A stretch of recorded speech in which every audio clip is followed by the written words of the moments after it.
We're out here at the spot today, about to be doing some pre-spawn bass fishing, so I'm going to show y'all the tackle box and what all we're going to be using. And it currently is only 45 degrees out, so I don't even know if the bass are going to be up and active, but if they are, we're going to be on them. So to start it off, we got some little jerk baits up here, some 2-piece jerk baits, some small, what's it called? Rapala something or another. Just a little variety of colors, a shad one, a white one, gold one, and a craw pattern one.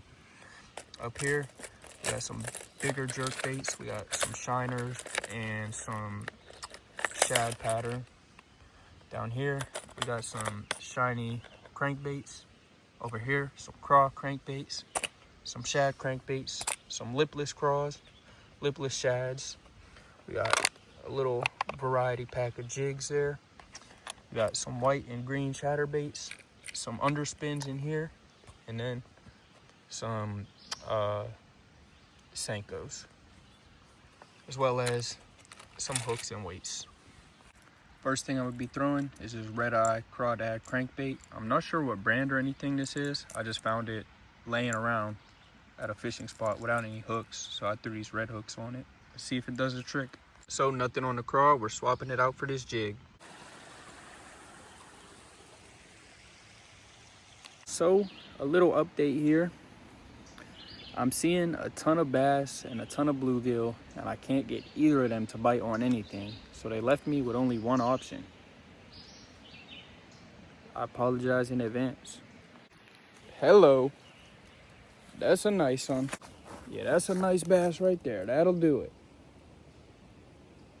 It's got a real big fucking head.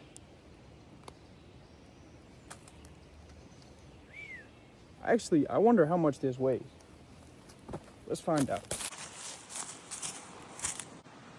2.4, not a bad one. Let's get him back, her back. It's just crazy when you see a fish this big and it's only 2 pounds. Like, I mean, I knew it was probably 2 point something because my biggest one is like twice the size of this and it was only 3 pounds, 3.89. So it's still just crazy to think.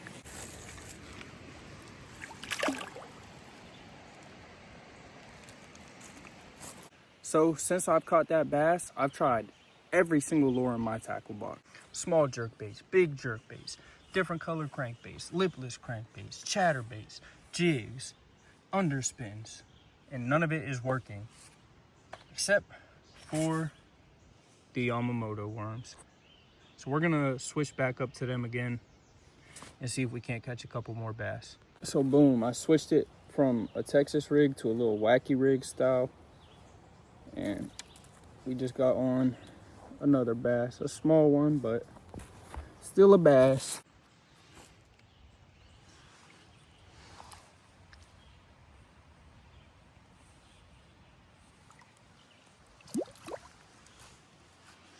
So whenever the fishing is slow and they're not biting for whatever reason, like today it could either be because this water clarity is super good for whatever reason, and it's 45, well, it's now 50 degrees out now that the sun's out, so it could be too cold for them to bite. But I always trust the Senko to get the job done. More specifically, the Yamamoto 5 or 6 inch Senko and green pumpkin with the red watermelon flakes always gets the job done. So now instead of getting skunked, I got 2 fish and a reason to keep fishing. So we'll see if we can't get on a couple more, but yeah. So if you're not getting bites and you're seeing fish, specifically bass, or really any fish though, then toss a little Senko around and it'll produce you at least some bites, if not a fish or 2. Just got another bass on the same rig, and this one, as y'all can see, has broken my worm. But that's a pretty one, a nice size. Let's get her back. Ooh, I don't want to hook her. Well, I do want to hook her. I just don't want to hook this fish. Here's another thing that I like about this lure. I'm going to show y'all once I cast it out. So boom, throw it out there. And then I just take a seat and let the Lord do the work. It doesn't require much action. This is all I'm doing. Just reel my slack in, pull it, let it sit. And you can just chill out right here. You don't gotta be up and moving around or super active while you're fishing. Just sit down, relax, enjoy your time in nature, get a nice view of the water. You want to just let it sit for a minute, let it sit for a minute, because it has smell, it has taste, it has the flakes in it that are reflecting off the light. There's so many things that will attract the bass to this lure, and the fact that it's a worm, and that's bass' favorite food, a worm. There's so many other things that will attract it.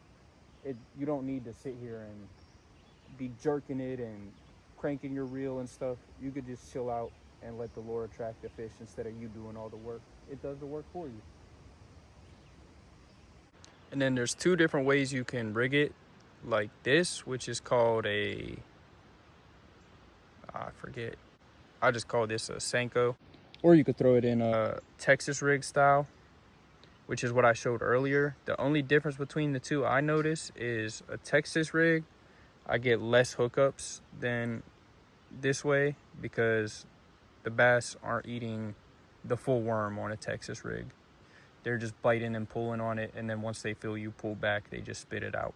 And then also you could throw it with or without the weight. Without the weight just makes it slow faller, or fall slower. But I like to throw a weight on there because I don't think it makes that much of a difference. They also make tools where you can put like a little rubber band around here to hook it into, but I'm too lazy for that. They also make little like nail weights you could slide into the ends to make like the sides weigh down more, but again, too lazy for all that. This is just how I like to throw it. All right, so that's all I got for today. Next time you're fishing and you're seeing fish and you're not getting any bites, try throwing the Yamamoto Senkos and see if it don't turn your day around like it did for me. Until next time.